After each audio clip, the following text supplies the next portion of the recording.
The ship be sinking as the Chicago Bears melt in a hot desert in Arizona, losing to the Cardinals by 20. Is the ship sinking at Hallis Hall? We'll give you our thoughts. In basketball, the Chicago Bulls go back to their losing ways, losing to the Brooklyn Nets. Can they get back on track tonight at home against Utah? We'll give you our thoughts. And we'll have the latest in early baseball offseason news. We'll give you our tribute to the late, great Quincy Jones, Chicago's very own, and we'll have a special tribute for Old School TV Monday, saluting one of the best popular cities in America right now. That and a whole lot more. Some hashtag Football Monday edition of Second City Sports starts right now.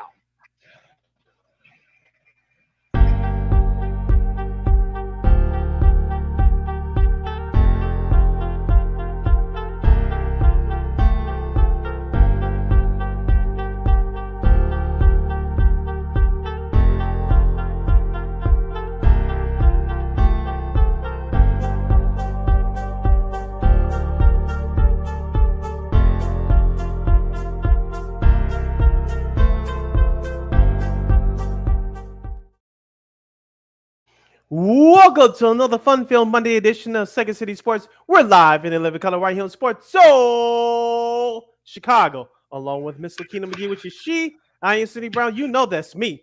You can follow yours truly on the Twitter, X, and the IG at SidKid80. Once again, it's SidKid80. That's SIDKID80. That's SIDKID80. You follow my Lakina McGee on the Twitter, X, and again, the IG. Be sure to download that Sports Zone Chicago app wherever you get your apps. Follow Sports Zone Chicago on all social media platforms on Facebook, Twitter, X, Instagram, and YouTube. Please subscribe to our podcast. We're on all podcast platforms, including the iHeartRadio app. You can locate us by typing in War Media Podcast. That's WARR Media, PODCASTS. And don't forget to follow War Media at WARR Media on all social media platforms. That's Facebook, Twitter, X, Instagram, and YouTube. And thank you very much in advance for your support. Like, share, subscribe, and tell your friends. We are unapologetically fun, and we have very definite opinions. If you have any definite opinion during our 2-hour extravaganza we call a Sports Talk Radio show, you can hit us up at Sports Zone Chicago's Facebook page or Sports Zone Chicago on YouTube. Type in those questions or comments in the comment section. Lakina will get them up on the screen for you.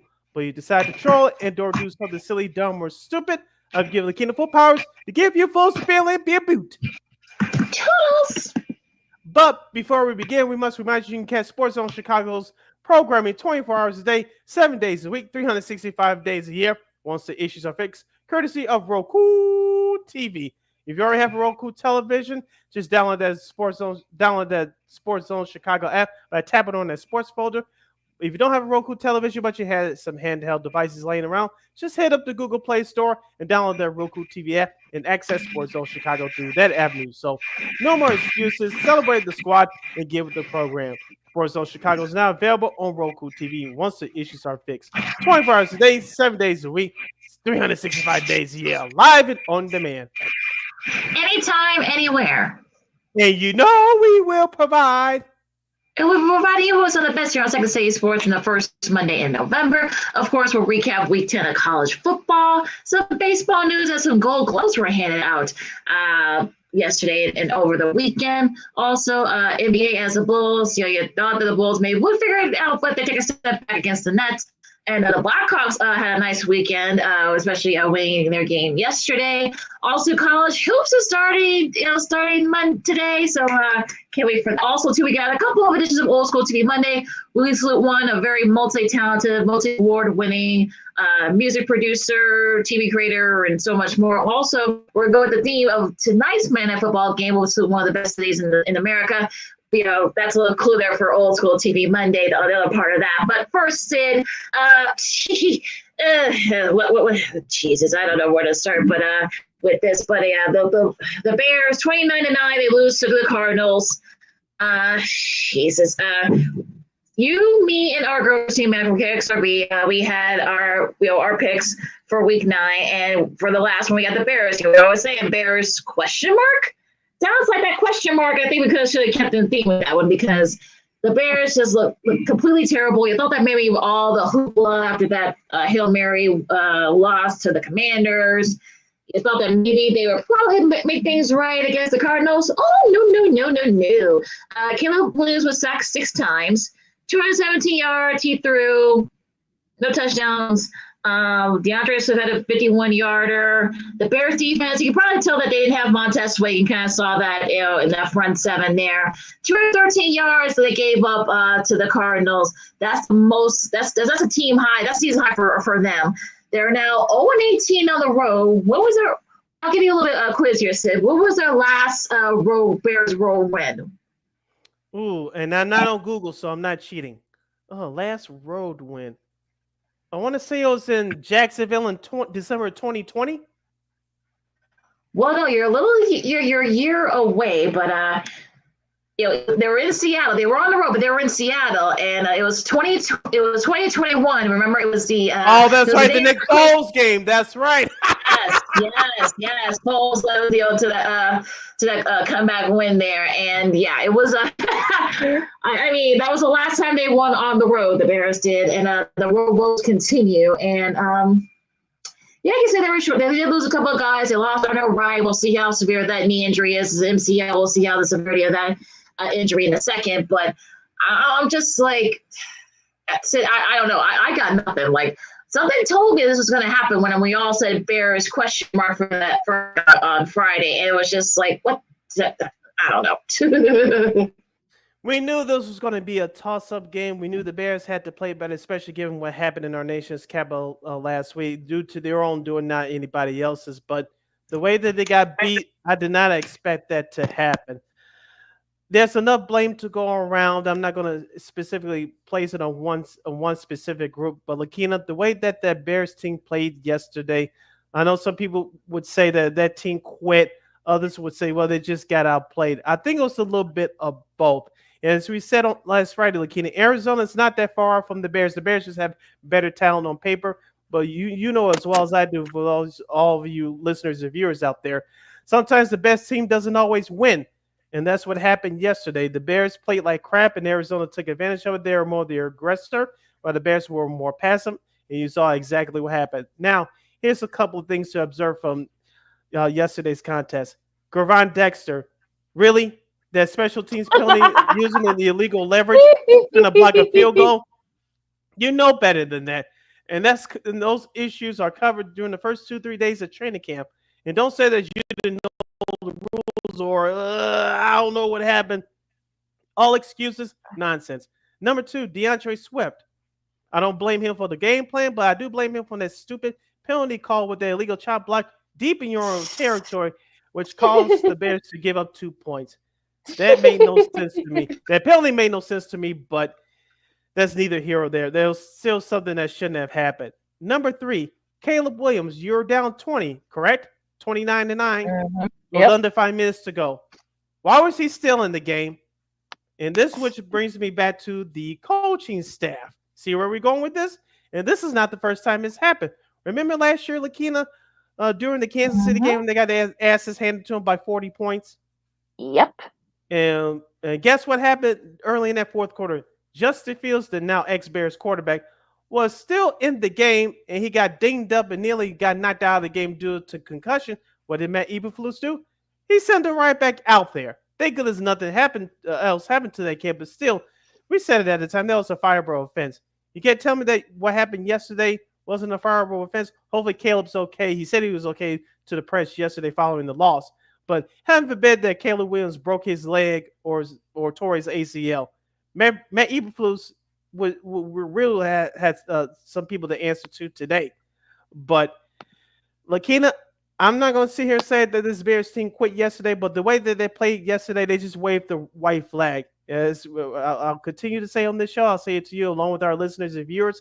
There's a whole lot of questions that needs a lot of answers. I do not want to hear the rubber fluff. You listen to Second City Sports on Sports on Chicago. Lakina McGee, Cindy Brown with you here as we recap Bears Cardinals.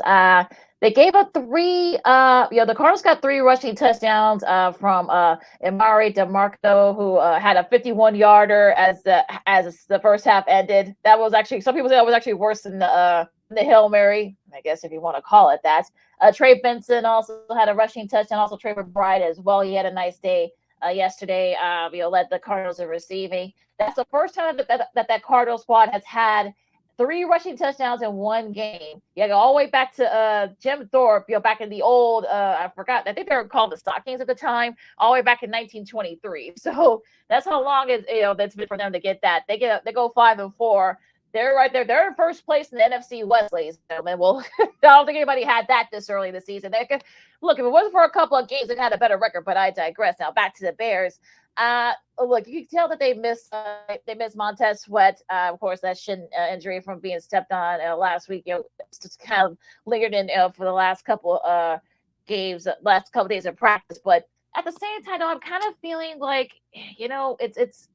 I don't say. Look, we warned you. We warned y'all after that loss to the Commanders that Cardinals game was not a gimme.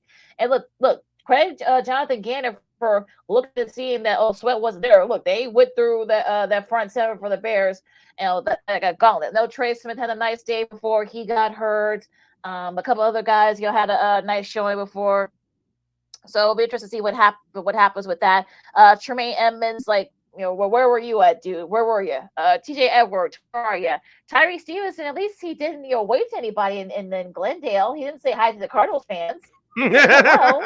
But, look, there were a lot of Bears fans out there because you saw a lot of, Chicago transplants there. But I just don't know what this Bears squad is. I mean, as the late, great Denny Green, who actually coached Cardinals when he said this, look, they are who you thought they were. I warned folks. I said, look, this Bears team is not a 10 or 11 win team. They're not. And people say, you're being a hater. Well, look, these last couple of weeks have shown you that, hey, maybe those who said it were right.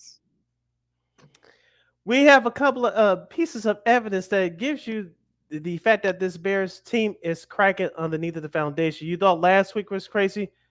We'll give you our thoughts on what happened during a network pregame show, doing a tweet from a beat reporter, and we'll give you some quotes from a few of the Bears players following yesterday's loss to the Arizona Cardinals. That and a whole lot more as we review the action from yesterday, and we'll give you our quick thoughts on tonight's Monday Night Football contest between Tampa Bay and Kansas City. Stick and stay right there as you're listening to Second City Sports right here on Sports Zone Chicago. This year, my mom got me the perfect bag for back to school. These colorful binders help me stay organized. These headphones are just what I need for studying. These new sneakers are just what I needed for the new year. This jacket is a real must-have. My parents got me the skateboard I wanted. It's pretty cool. These scissors really come in handy in art class. These colored pencils, too. These new socks, they can be a real lifesaver.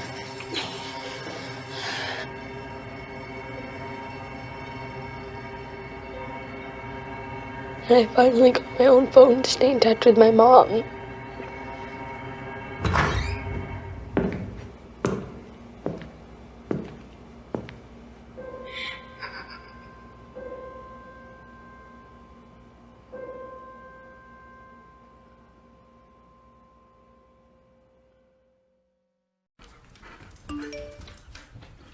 Trisha's having a sleepover tonight. Can I go? I wonder about Lucy's friends. What should I say? I know you're only 10, but one of these days a friend will offer you a drink. And alcohol at your age can lead to so many things. None of them good. So can I go to the sleepover?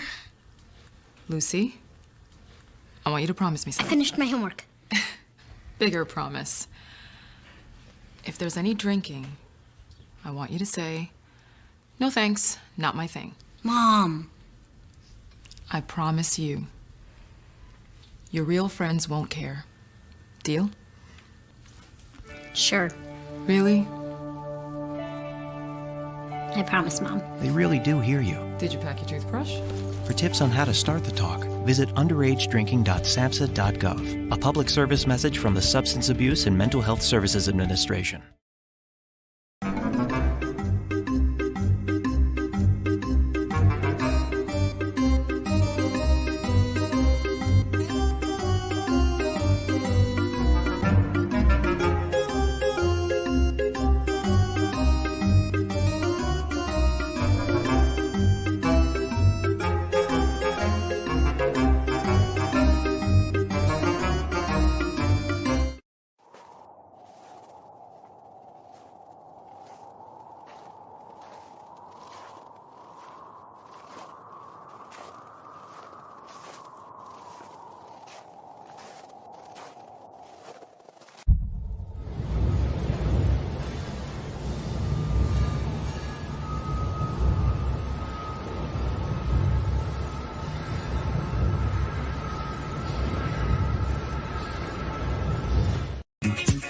Hey, this is Dr. J, and I listen to Sean and Maya in the morning.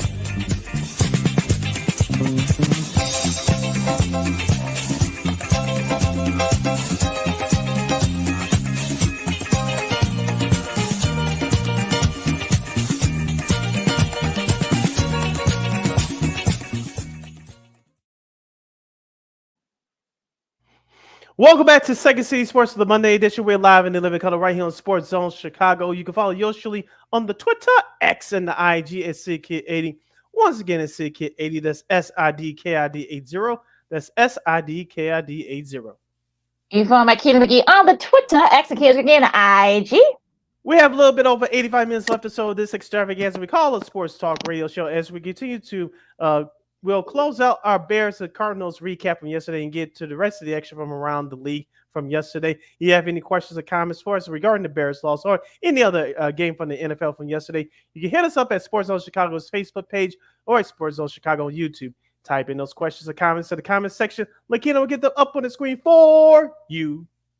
Yeah, apparently there was some. I want to get this real quick because we got a lot of games got to get through. Mhm. But the Tyreek Stevenson thing, it came out that I guess he was told that he was going to get benched for early parts of. I think he was benched for like 2 series for the Bears, and like Jay Glazer said that he was told about it. He walked out of practice. Now there was on Fox NFL Sunday yesterday, but.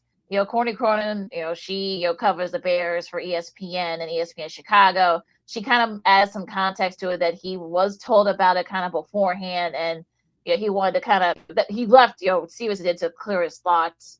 So I guess it just seemed kind of like silly, like how all this kind of came out, and like there was this shows you how the Bears are looked at in the media. So that kind of just.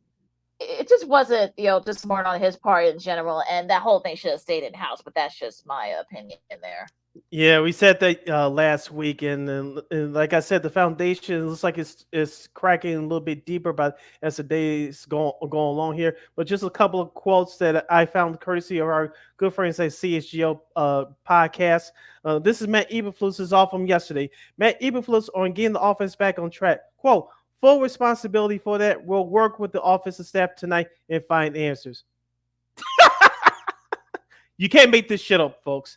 Caleb Williams on offensive setbacks. Last week we did a couple of good things. We keep having flashes, but we have to find ways to keep the light on. Okay. Check this out. Yeah, check this out. Tyreek Stevenson, who we just mentioned, on the loss at Arizona yesterday. Quote, we just got to play better. I believe in this team. I believe in the offense, and I believe in the defense. Okay? All right. But wait, there's more.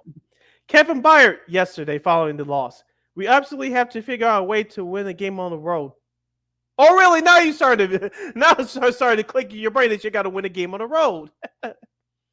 I'm just this is just silly. I mean, you can tell the wheels are starting to fall off for this Bears squad, but I digress. Yeah. But here's the kicker. I think this is the smartest one in the room. Cole Kmet, who was not targeted yesterday, which is another one I should have went on in our first segment. I told you for the last couple of years we have a Pro Bowl type tight end, and he wasn't used yesterday. That's no excuse, and that blame goes on the coaching staff. But I digress. Cole Kmet, who I thought made sense with this quotation yesterday. Cole Kmet on the Bears struggles, courtesy of CSGO again. Quote, the teams in this league that execute at the highest level are the ones that come out ahead more often than not. If that doesn't say anything else about this coaching staff, I don't know what does. So wish we had more time to talk about all this, but we'll talk about with our girl Christine Manica on Friday from KXRB. But let's go to the rest of the Week 9 in the NFL. A good one here in the AFC East. The Bills, thanks to Tyler Bassett's 61-yard field goal, they edged out the Dolphins 30-27. A back and forth matchup. Tua in a losing effort, 231 yards and 2 TDs. That's probably his best showing since coming back from his concussion. Josh Allen, 3 TDs, 235 yards. James Cook, 44 rushing yards, 63 rushing yards for Devin Akane, and a rushing TD. So, interesting how this sort of kind of mapped out. It was actually a lot closer than a lot of people thought it would be because these two teams always are back and forth. But nice show up with Bills to kind of get a choke on the AFC East. Yeah, they got some major competition from the Dolphins yesterday. I had a chance to watch some of this game live via this computer screen, and the Dolphins, like you said, gave the Bills all they had. I wish the Bills would have stuck with the run just a little bit longer, but the Bills did enough to come out on top. I know rookie wide receiver Keon Coleman, who I have on my fantasy team, by the way, but that's besides the point. He got injured late in that game. Josh Allen, you mentioned, with 3 touchdown passes. Devin A-Chain on the flip side for Miami, 63 yards rushing in a touchdown. Tyreek Hill had 80 yards receiving for Miami, but the Bills did the little things down the stretch to help themselves win, and that's why they have one of the best records in the league right now, standing at 7-2. Now they're perfect 4-0 at home. Yeah, we'll see how serious that wrist injury is for Keon Cole. Hopefully, it's not too serious because they're really going to need him down the stretch. They want to get that AFC East wrapped up pretty quick. Now, going to the AFC North, the Ravens in the perfect get right game, and they did get it right, 41-10 over Denver. 280 yards and 3 TD passes from Mr. Lamar Jackson. Derrick Henry, 2 TDs and 106 rushing yards. Javonte Williams for the Broncos, 42 rushing yards, 220 yards, and an interception thrown by Bo Nix. He's also sacked 4 times, too. That's the best showing for that defense all season long. So after that tough loss in Cleveland, the Ravens, the perfect get-right game for them, beating up on the Broncos. Yeah, the Broncos made the game interesting in that second quarter there. Congrats to Bo Nix for catching his first career touchdown pass as a receiver, playing or as a quarterback playing wide receiver. But Zay Flowers was the man of the hour for the Baltimore Ravens. They star wide receiver. 5 catches for 127 yards and 2 touchdowns. Lamar Jackson looked good, as you said. But King Henry, he's telling the world that he's back. 106 yards rushing, 2 touchdowns. Baltimore proving that they want to be one of the best teams in the AFC, if not all of football. As you mentioned, they got back on track to win the key game at home. Yeah, you know who was the first person to congratulate him on that TD catch, the big man TD catch? It was actually Lamar Jackson himself. That was really cool. Gave a little bit of props there. That was really cool. You kind of that was appreciate because they practice those kind of plays from time to time. And then look, they were up big, so yeah, you could do that kind of stuff. So you could do that. So I'm sure the Ravens were happy about that. Shout out to everybody Spiro Diaz who had the call of this game for CBS. The Chargers 27-10 over the Browns. They go to 5-3. Justin Herbert 280 yards and 2 TDs. J.K. Dobbins 85 yards, 2 TDs. I had on my fantasy team. That's neither here nor there. On the flip side though, Jameis Winston 235 yards, 3 receptions. He was sacked 6 times. Nick Chubb only 39 rushing yards. So things kind of got right again. But yeah, that Chargers team, look, they're 5-3 and they look really good. Yeah, 3 of their 5 wins have come away from SoFi Stadium. Quentin Johnson, the second-year wide receiver, I believe, for the Chargers, 4 catches, 118 yards and a touchdown. With all Coach Jim Harbaugh teams is all about running the football. You mentioned with J.K. Dobbins, 2 rushing touchdowns and a key for that victory. Unlike the Bears, this was supposed to do on the road against an inferior opponent. Dominate your opponent and set the tone from start to finish, and that's what the Chargers did yesterday. Well, I wouldn't say the Cardinals are inferior, but okay, I digress. But a little bit. I think they're a little step above Cleveland. But what do I know? But but you know what I mean. Yeah, I gotcha. But in NFC South, a surprising thriller. The Panthers edge out the Saints, and thanks to this loss, Coach Dennis Allen is the latest coach to his pink slip and link card. Imagine it was just a few earlier this season. They were actually 2-0 and were scoring 45 points a game. So go figure. Seems like a million years ago for that, but good for Bryce Young, 171 yards, a touchdown, and an interception. Chuba Hubbard, 72 yards and 2 TDs. On the receiving side for them, Tavion Sanders, a rookie receiver, 87 receiving yards. On the flip side, though, for New Orleans, Derek Carr, 236 yards and a TD. Alvin Kamara had 155 yards. But yeah, it was actually a pretty entertaining game. It was back and forth. But the Panthers made the big plays late and they were able to pull it out. Yeah, it took the words right out of my mouth. The Panthers made one more big play than the Saints did. You thought when the Saints scored the touchdown to start the fourth quarter, they would take control of the Mm-hmm. game to regain the lead. But like you said, the Panthers buckled down and they finally came away with the victory, making one more big play than the Saints did. No, I don't think anybody saw that. So yeah, we're to see what the Saints go from here. They're now 2-7. So yeah, that's concerning there. The Bengals beat the Raiders 41-24, and Joe Burrow 5 TD passes. So if you had in your fantasy team, yeah, you guys had a good showing there yesterday, 251 yards.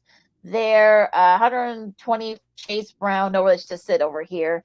On the flip side for the Raiders, Gardner Minshew, 124 yards.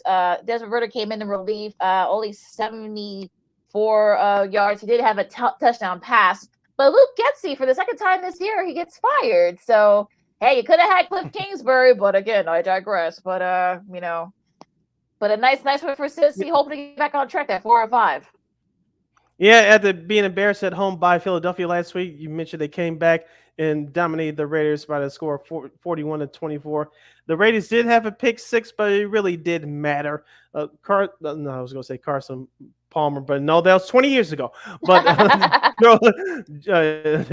thinking of that number.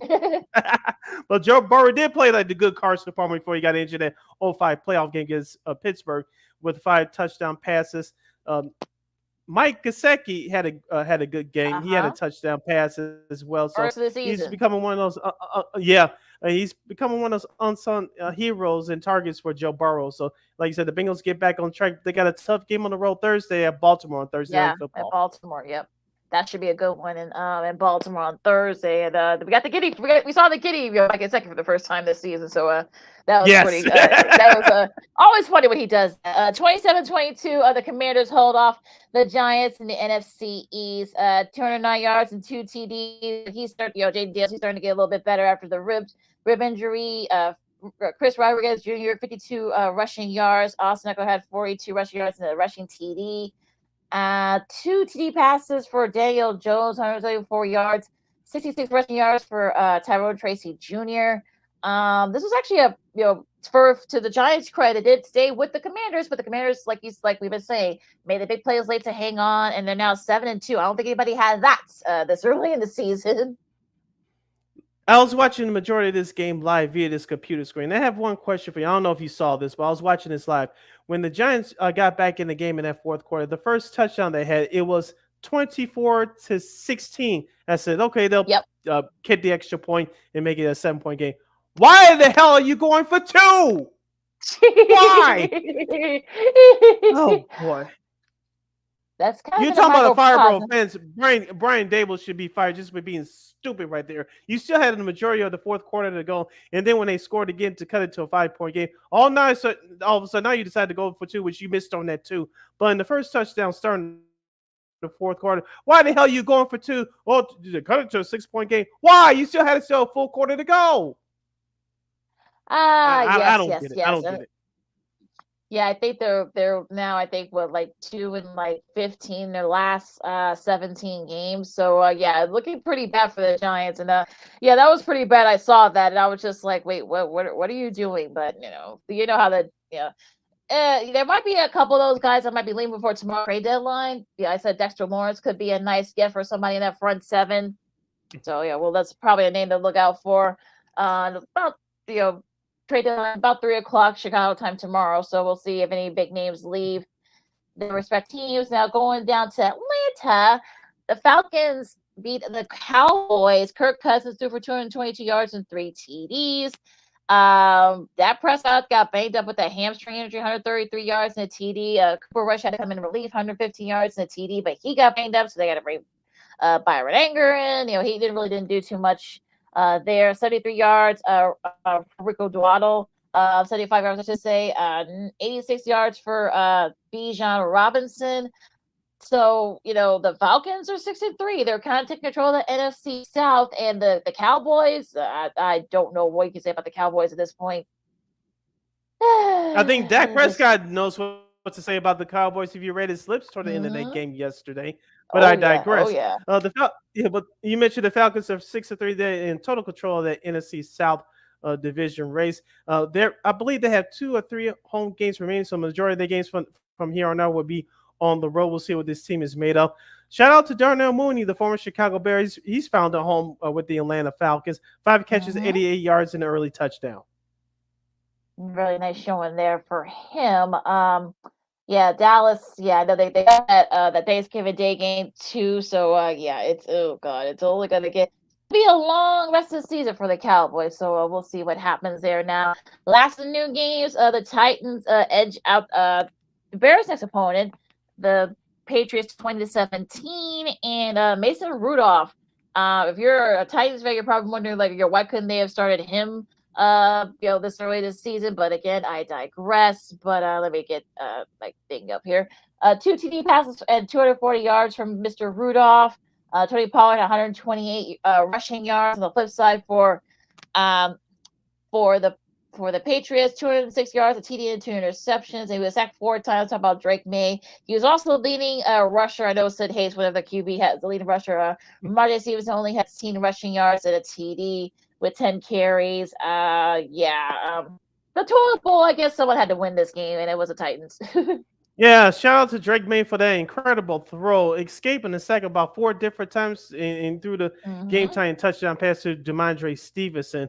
And of course, the Titans almost chewed up the entire clock in overtime to get the win. So as we said on Friday, someone had to watch this game. Even worse, if you paid the hundreds and hundreds of dollars for those tickets, you had to go to get your money's worth. And the Titans fans got their money's worth yesterday with the overtime victory. Okay, I know. So you were watching this game instead of the Bears Cardinals game. Eagles hold off the Jaguars 28-23 in their cool green unis, mean green unis. I love those unis. I wish they kept those, but I'll get to that in a second. Yeah, those are old school 80s and 90s.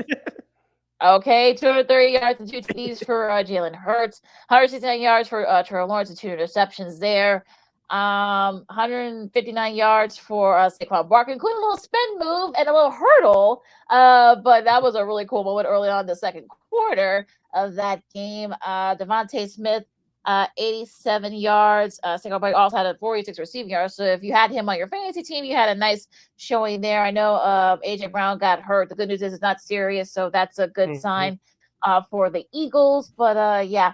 And they almost blew this game, the Eagles did, thanks to a defensive stop by the Eagles, or, well, just a bad execution by the Jags, depending on how you look at it, but they were able to hold off in this game. Yeah, the Eagles' offense has looked hot, and they're back on track for the last couple of weeks. You saw what they did at Cincinnati last week, putting up 30-plus points. They put up 28 points yesterday. Shout out Jalen Hurts. He gave me 29 much-needed points for my fantasy team. I'll show you the score they have with my fantasy opponent later. But Jalen Hurts did his thing. The first time, I think, in a long time, he got stopped on the tush push, but that didn't matter. You mentioned Saquon Barkley had a great game. But one question I want to ask you, Lakina, I did not have the volume up for the rule. I think Gene Serator was on the call as far as the rules expert. Saquon Barkley, when he fumbled that football, his elbow touched the ground before the ball came out, but the refs let it go and initially scored the touchdown for Jacksonville. But after the review, they let that call stand. I didn't understand. Well, I don't know if you got a chance to hear the explanation. Yeah, I didn't hear it, but I know what you're talking about. And yeah, I think for what Serator said, I think because I guess the ground kind of caused a fumble and they couldn't. That's what he said. I guess that's what the replay officials thought that was. So maybe that's why that's kind of how they let it stand. But yeah, it was a little bit weird how that kind of played out. But yeah, it's gonna But look, the important thing is the Eagles got one game. They're still they stay within right there with the Commanders, 6-2. Commanders are 7-2. So I guess that's the important thing. They got the win. So title point really don't mean anything in the NFL as long as you win, I guess. So that's kind of interesting how that sort of played out there. Now, one of the game. America's game of the week. It wasn't really the game of the week, I guess. The Lions beat the Packers 24-14, and it was basically a dominant, Lions performance here. Jared Goff 145 yards in the TD. David Montgomery 73 rushing yards. Jameer Gibbs 65 rushing yards and a TD, but it was Amon St. Brown 56 yards and a TD, including a nice little head top celebration that Tom Brady loved. He loved that celebration. Sure, he probably wish he could do that. 273 yards and an interception for Jordan Love. 95 yards for Josh Jacobs. Emmanuel Wilson had that Russian TD. They just couldn't get it going on. Jaden Reed, I should say, for the Packers, 113 receiving yards, but they just couldn't get it going. The Packers did, and plus, ironically, it was a little misty, it was rainy, it was windy. You would thought that maybe it would be the Packers that probably would look good in this weather, but it was actually the Lions that looked good in the weather. Yeah, the Packers couldn't run the ball consistently, even though Josh Jacobs did end up with 95 total rushing yards. Both teams had trouble grasping the ball, but it was the Lions that they were aggressor from start to finish, and now they take control on the division, one game up on the Packers at 7-1. So people are talking about, well, Detroit, we don't know they're a Super Bowl contender. Well, the way they played yesterday, they took care of business on the road against a division opponent. Looks like they're a real Super Bowl contender now. And this without Aiden Hutchinson too, so at least so far they haven't really needed him. They haven't really missed him too much. So pretty. Look, I mean, look, give the team credit. I mean, look, their defense actually been pretty solid. So yeah, I mean, I gotta you gotta give that's coaching. Dan Campbell's been been very solid in keeping the guys focused. And look, I'm sure they miss Hutchinson, but look, they're next man up. The guys actually been pretty good stepping up, and they've actually been pretty solid. So props to them. Now, probably one of the most thrilling finishes of this week was the Rams and Seahawks. It was back and forth. The Seahawks tied it, but it was Marcus Robinson's one-handed catch, to the end zone that sealed the win for the Seahawks. For the Rams, I should say, over the Seahawks, 26-20. 4-4. The Rams are, and I think this is a totally different Rams team than what the Bears saw a few weeks ago. I'm not saying look, they still got a shot to win the division. Oddly enough, Matt Stafford proved that he still got it. 2 TDs, 298 yards, and an interception. The flip side, though, said 3 TDs, 3 interceptions, 360 yards, and he was sacked 7 times. I want to give a shout out to Braden Fisk and I forgot his other his defensive mate from Florida State, but they've been playing those 2 rookies, they've been playing very solid lately, and I gotta say they've been the defense as a whole has been playing better, so I really like what they've been doing so far. Jared Verse, I should say, Jared Verse and Braden Fisk, those 2 from Florida State. From Florida State, and I'm sure the Florida State fans love to have those 2 back, but I digress. But they looked really solid for the Rams, and look, they haven't been getting up a lot of points, and 7 sacks for Geno Smith. I mean, look, the Rams looking pretty good. The Seahawks were in control for most of this game, but Geno Smith, as you mentioned, despite the 360 yards passing and 3 touchdowns, he pulled the Trent Dilfer throwing 2 dumb-headed interceptions, but he did throw a touchdown pass to Jackson Smith and Jimba to tie the game, to send the game into overtime. But if it wasn't for those 2 mistakes, Seattle should have walked out of there with a victory. The Rams were this close from losing the game, but if you give them a team, if you turn the ball over multiple times, you let that middling teams like that hang around, they'll take advantage. And that's what happened with the Rams yesterday. Yeah, Cameron Kitchens had 2 of those interceptions, including the one that went the other way for 103 yards for the touchdown. So, yeah, the Rams defense looking really good. Now, going to Minnesota, Sunday night game. Shout out to Jamie Erdahl from NFL Network, who's a Minnesota native. She was able to bang the drum and the skull chant. That was really cool. I know she had a great time. Yeah, that interesting chant, but again, that's a whole different conversation. 21-13, the Vikings hold off the Indianapolis Colts. They go to 6-2. They stop the bleeding after losing a couple in a row. Sam Darnold, had a really solid showing. Not 290, 3 TDs and 2 interceptions, but they really didn't do too much damage. I'm talking about the Colts did. Aaron Jones, 64 rushing yards. Joe Flacco, 107 yards in the interception. So not the cleanest game by any stretch of the imagination, but the Vikings, look, this is not one of those wins that you would want to brag about, but you got the win. So they break a 2-game losing streak. I did not watch a single minute of this game at all. I did not watch any highlight package, but you're lucky. Thank you. But if reading those, you just read those stats from Joe Flacco. Still think he's the uh, not the permanent solution, but he's a temporary solution to maybe Mhm. a bigger problem with the Colts. But reading also those statistics that you just read. But on the flip side for the Vikings, we know defense has been that calling card all year. Sam Darnold, as you mentioned, got back on track. Justin Jefferson, 7 catches for 137 yards. But pay attention to second-year receiver Jordan Addison. Uh, he's a very complimentary wide receiver, second wide receiver to Justin Jefferson. I don't know if I'm sure you saw the one-handed catch he had last night, and for the to Mhm. get the Vikings on the board and to start that second half. So Minnesota, they're doing what they have to do at home. To keep pace with Detroit. Now they're one game back. Of course, they lost to Detroit a couple of weeks ago at home, but they're keeping pace, and this was a much needed win for them.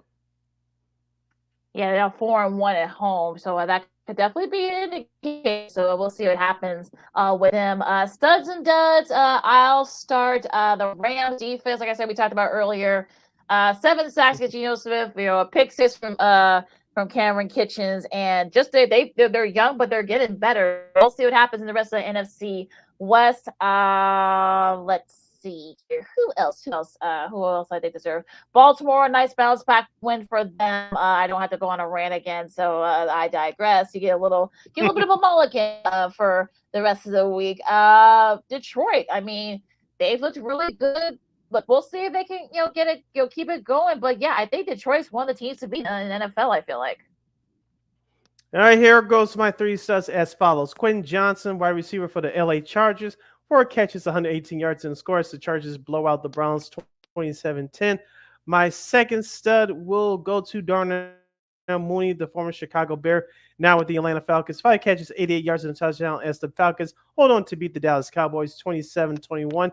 And my third stud will go to, even though it was a losing effort, Jackson Smith and Jimba, 7 catches, 180 yards, and 2 touchdowns, including the game-tying touchdown, which forced the game into overtime as the Seahawks lose in overtime to the Rams 26-20. Yeah, my duds real quick. I'm gonna go on the flip side that the guy that passed him that ball, Geno Smith, three interceptions and you were sacked 7 times. What happened? You thought that maybe they would look a little bit better after the first few weeks, but now the wheels have kind of fallen off a little bit. So I don't know if it's injuries or maybe execution or both. So we'll see if they can get back on track. They're still right there to think of it in the NFC West there. Green Bay, I don't know if it's maybe because Jordan Love is still a little bit banged up because you remember he still got that growing injury, so you got to wonder it's a little bit of that, a little bit of defense too. Didn't look good yesterday against Detroit. Maybe just Detroit's that good. We'll see. Once they face each other again in a few weeks. Well, I'll say Dallas. Now the breaking news here, folks. Dallas.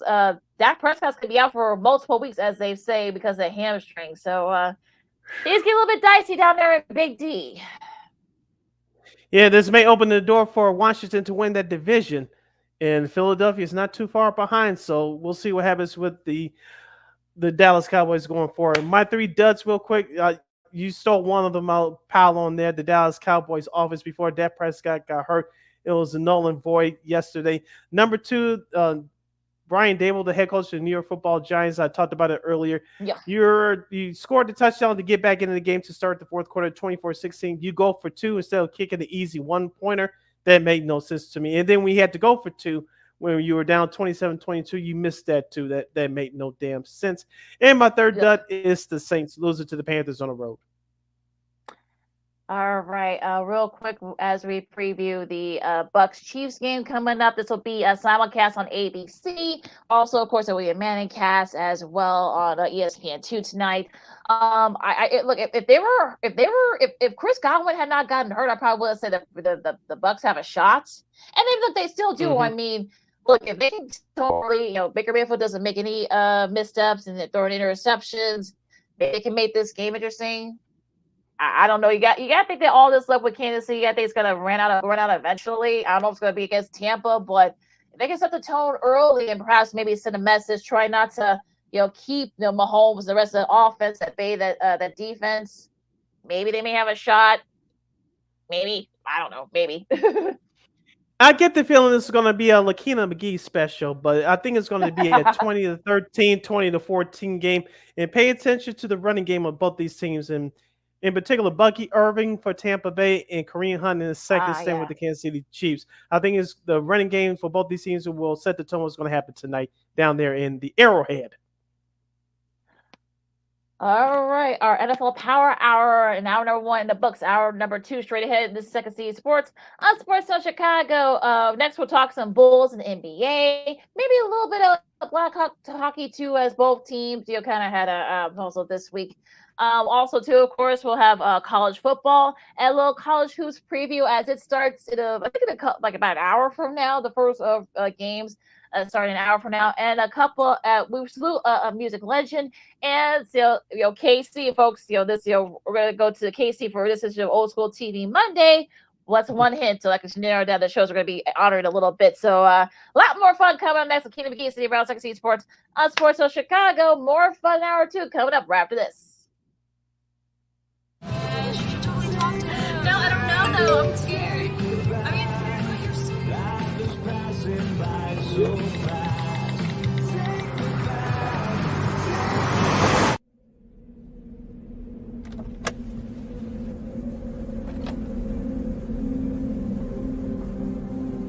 you know that you're in my lane?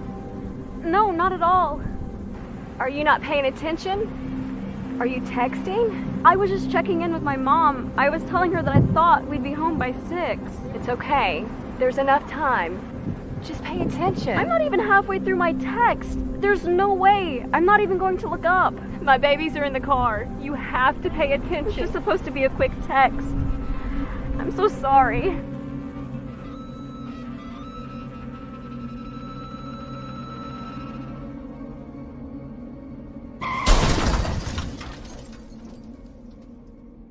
Hi, I'm Tom Brady, the director of DODEA. September is National Suicide Prevention and Awareness Month. The simple act of reaching out and caring for those in our communities is something we all can do. Just being there for someone you care about can be a tremendous first step in getting them access to confidential resources and support that they need. It only takes one person and one small act and 1 minute to make a difference. Let's make a difference.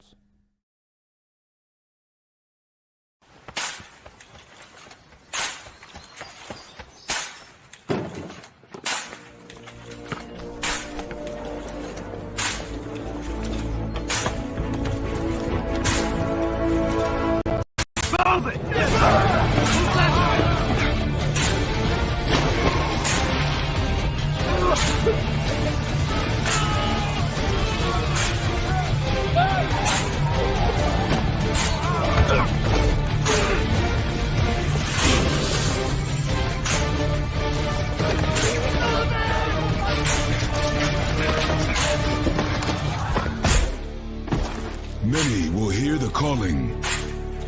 Few will earn the title.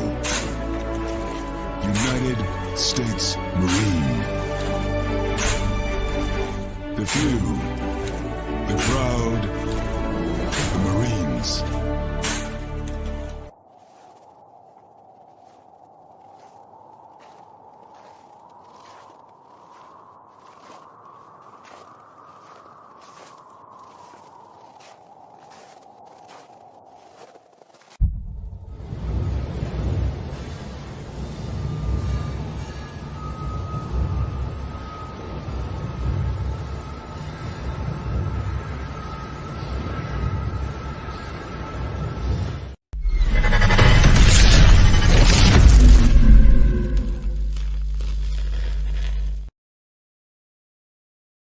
Welcome back to hour number 2 of Second City Sports with the Monday edition. We're live in the Olympic Color right here on Sports Zone Chicago, along with Miss Lakeem McGee, which is she. I am Cindy Brown. You know that's me.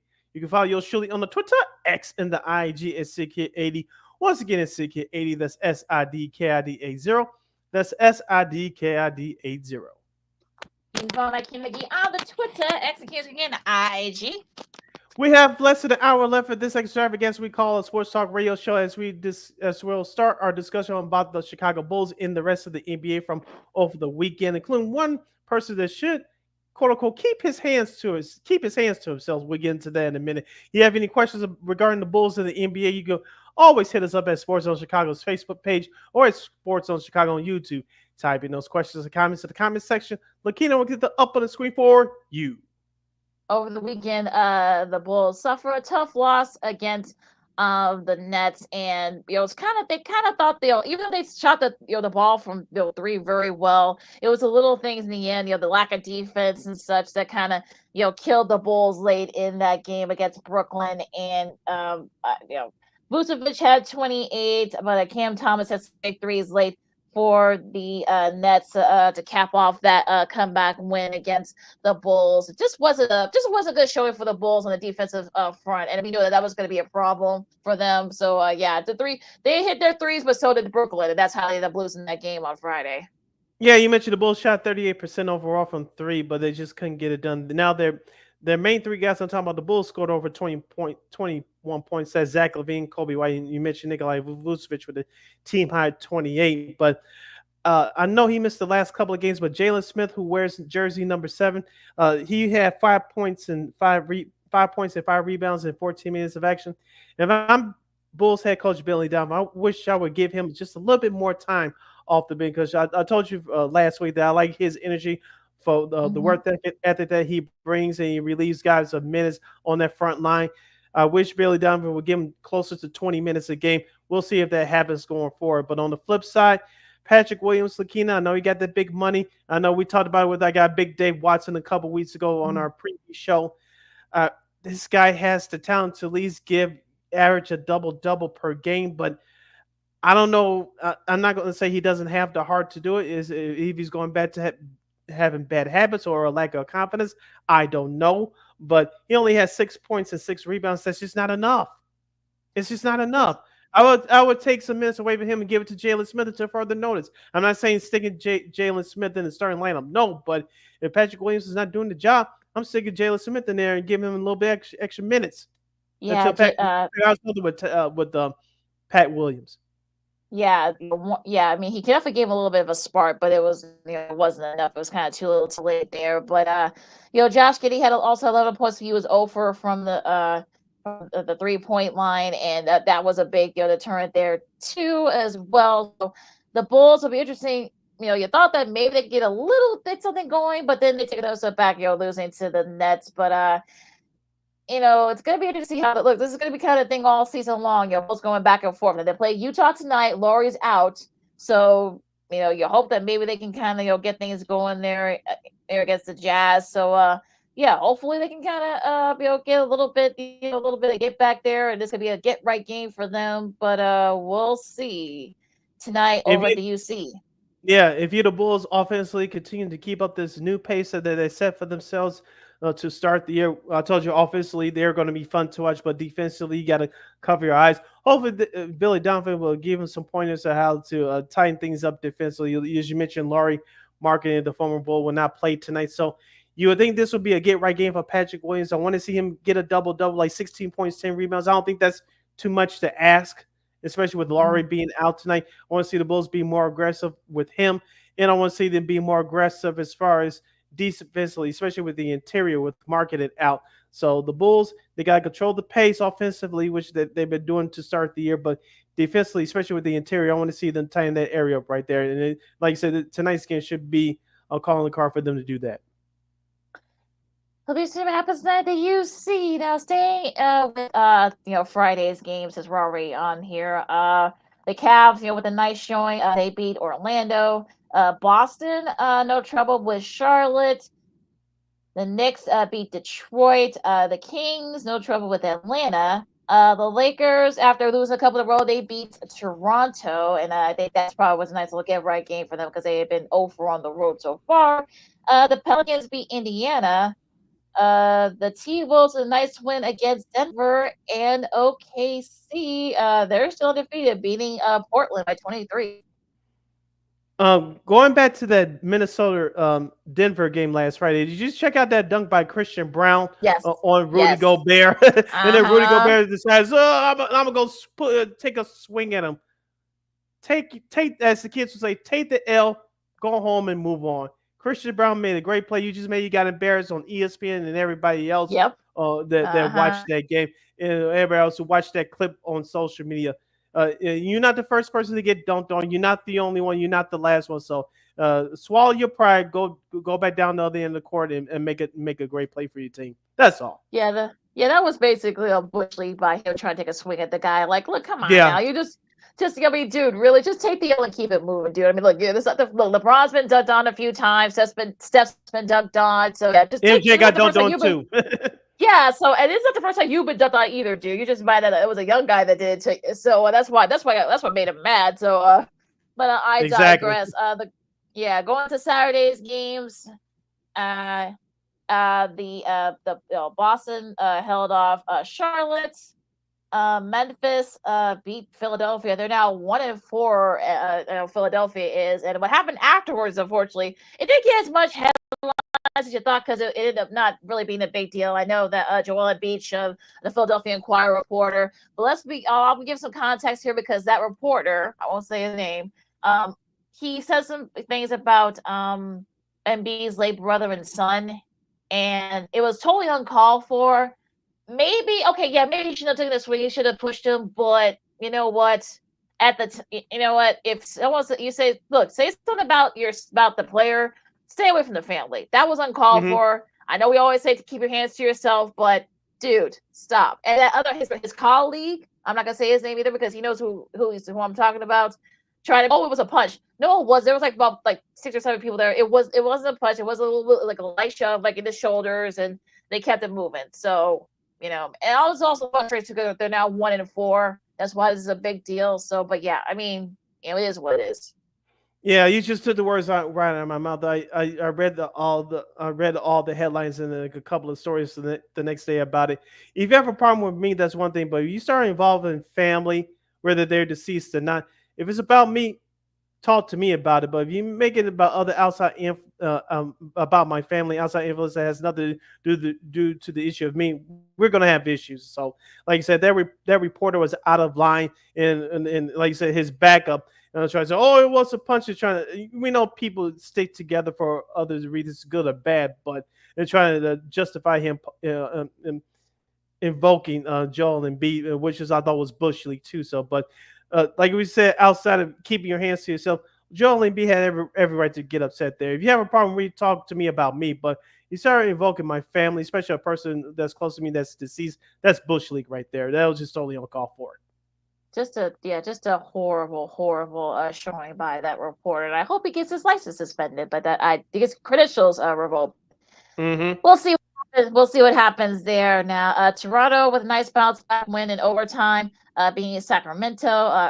RJ Barrett had 31 points, his best showing since joining Toronto. DeMar DeRozan had 33 points in losing effort for the Kings, but the Kings, they've been short a little bit this year. I hope they can kind of get it going again. Yeah, shout out to the Toronto Raptors organization. Before the game, they honored Vince Carter with the jersey retirement. Of course, he was recently inducted into the Basketball Hall of Fame. He got very emotional with his family and the fans there. I think it's called now the Scottrade Center. Yes. That's where the Toronto Maple Leafs played their hockey too. But it was a beautiful ceremony. I checked out a couple of clips on it on social media. Vince Carter deserves all the things. Finally, I know the Toronto gave him a standing ovation a few years ago when he was with Memphis. Before he stopped playing, but it was all overall beautiful ceremony. A thumbs up to the Raptors organization for that. Yeah, you saw how much he got hugging his daughter, the young daughter. That was was so sweet and adorable. That was a really great moment there. Golden State, I think they've only lost one game since Steph been hurt. Buddy Hield, 27 points. Definitely stepping up in Steph's absence. Yeah, and also all the young guys for the Warriors were stepping up too. Jonathan Kuminga, as you mentioned, Steve Kerr knows some of these guys on there. Of course, you still have Andrew Wiggins there, and veterans Andrew Wiggins and Draymond Green there also to hold up the fort. But the Warriors are treating Steph Curry like their golden child, and rightfully so, until he gets right. Whatever injuries that he has, he shouldn't be out there playing. And I think they learned their lesson from a couple years ago. So the Warriors just keep on rolling. On the flip side for Houston, I know some people had them in the play-in tournament. Right now, they're not off to a good start. So we'll see if they can turn around here soon. Yeah, let's hope. Let's hope. Where was I? Oh, Cleveland edged out Milwaukee, and Very good game. I watched that. yeah, 41 points for Dame, and yeah, it was a really good game, like you said. 114, 113, edged out for the Bucks. And the Bucks are not good. I think they're like 1-6 so far. So not a good start for them. San Antonio beat Minnesota 113-103. Want to give a special get well soon and positive vibes to Coach Pop, who apparently had a medical issue before this game. He's going to be out for a little bit, so hopefully he's doing okay. Love you, Pop. Hopefully we'll see you back on the sidelines soon. Keldon Johnson at 25 points for the Spurs there. Miami with a nice win over Washington. Denver with a nice bounce back win against Utah. Phoenix beat Portland, and the Thunder beat the Clippers 105-92. Shai Gilgeous-Alexander had 25 points, and I think the Clippers only won like one game since opening that new arena. So so far, the new arena has not been very kind to them. Yeah, going back to the Cleveland-Milwaukee game, of course, you mentioned Giannis and Dame had a good game, but it was Donovan Mitchell that nailed down the game-winning shot with 0.3 seconds left. He almost lost the ball not once but twice, and then he nailed the game-winning shot over Gary Trent of the Bucks to seal it. So Donovan Mitchell, the Cavs are still undefeated right now. You mentioned OKC there, the other undefeated team in the National Basketball Association representing the Western Conference. You mentioned they get the 105-92 win. It wasn't as close as that final score indicated. I did watch the majority of that game. OKC, as we said last week, for them to start the year, they're playing like a team on the mission, and right now they're taking no excuses. Right now, I know they're going to have some struggles here and there because it's a long season, but they're a top team in this league that people should pay attention to. Last year, as of right now, the way they started out the year last year was not a fluke, folks. No, it wasn't, and I think they're showing you this year early on. Now, that doesn't mean that they may have their little hiccups, early. It's a lot. Like you said, it's 82 games. You're gonna have starts where you may lose 3 or 4 in a row. I think I would advise other fans to not get uptight if that happens a couple of times. And it keeps you battle tested because it gives you more experience too. So we'll see what happens the rest of the season. Now going to yesterday's games, the Pistons beat the Nets 106-92. This is actually the 48th time, going back to the Lions for a second, that they played road games in the same day and they've won by double digits. It's actually the first time they've won by double digits on the road at the same day. This is on the same day. So nice little show there by the Motor City yesterday. Atlanta beat the Pelicans 126-111, and Dallas with a nice win over Orlando. Luka had 32 there for them, but yeah, so interesting weekend in the NBA, if you will. Yeah, going back to that Mavericks Magic game last night, Orlando's going to have some tough times ahead because they're going to be without Pablo Banchero. I know they lost to the Bulls by 3 last Wednesday, but you're going to miss your top player. I know they got Franz Wagner there. I know DJ Augustine, one-time Orlando Magic, one-time Chicago Bull, by the way, announced his retirement via social media yesterday. But I know they got Franz Wagner. I know they have Kentavious Caldwell-Pope to help solidify their depth in their backcourt, but they're going to miss Banchero for some time, and we'll see how Orlando can hold up. But right now, it doesn't look good. And I know it didn't look good for them last night on the road. Yeah, it's such a shame too, because last year they took that big step. You're going to the playoffs for the first time in a decade. Now you lose one of your top young stars, and it might be a while before he comes back. And they've already been struggling even before he got hurt. So yeah, that's pretty tough. Mm-hmm.